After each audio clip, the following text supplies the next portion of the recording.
செஞ்சுடராய் ஆரியன் புதித்து எழ சேவல் குரல் கொடுக்க பறவைகள் கூட்டை விட்டு சிறகடித்து தான் பறக்க இஜகம் போற்றும் ஜகத்குருவே சத்குருவே மகாகுருவே ஷீரடி சாயிநாதனே துயில் எழுவாய்.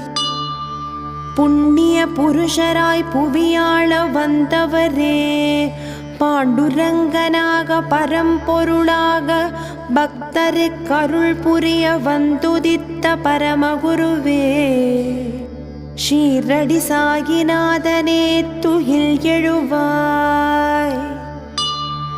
கருங்கல் இயந்திரத்தில் திருக்கரங்களால் கோதுமை அரைத்து காலரா நோயை எல்லையில் இருந்து விரட்டி